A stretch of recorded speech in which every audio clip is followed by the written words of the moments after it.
দেশের রাজনৈতিক অস্থিরতার সুযোগ নিয়ে পার্বত্য চট্টগ্রামে আবারও সক্রিয় হয়ে উঠেছে সশস্ত্র পাহাড়ি সংগঠনগুলো।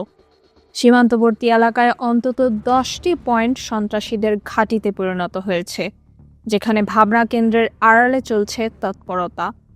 নিরাপত্তা বাহিনীর অভিযানে এসব সংগঠন সেনাবাহিনীর বিরুদ্ধে অপপ্রচার চালাচ্ছে, যা পরিচালিত হচ্ছে ভারতের ত্রিপুরা ও মিজোরাম থেকে।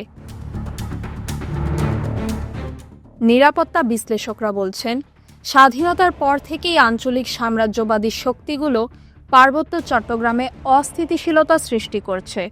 1997 সালের শান্তি চুক্তির পর সেনা ক্যাম্প প্রত্যাহারের সুযোগে সন্ত্রাসীরা পুনর্গঠিত হয়েছে। বর্তমানে 6টি সশস্ত্র সংগঠন সক্রিয়, যাদের আর্থিক যোগান আসে চাঁদাবাজি ও সন্ত্রাসী কর্মকাণ্ড থেকে। সম্প্রতি রাঙামাটির বন্দুক ভাঙায় নিরাপত্তা বাহিনীর অভিযানে এক সন্ত্রাসী নিহত ও বিপুল অস্ত্র উদ্ধার হয়। অভিযানের পর সেনাবাহিনীর বিরুদ্ধে ধর্মীয় উপাসনালয় অবমাননার অভিযোগ তুলে সামাজিক মাধ্যমে অপপ্রচার চালানো হচ্ছে। এনজিও ও কথিত সুশীল ব্যক্তিদের মাধ্যমে এ প্রচারণাকে প্রাতিষ্ঠানিক রূপ দেওয়ারও চেষ্টা চলছে। এদিকে 15 জানুয়ারি মিজোরামে ইউপিডিএফ-এর জন্য পাঠানো বিপুল অস্ত্র জব্দ করেছে ভারতীয় পুলিশ।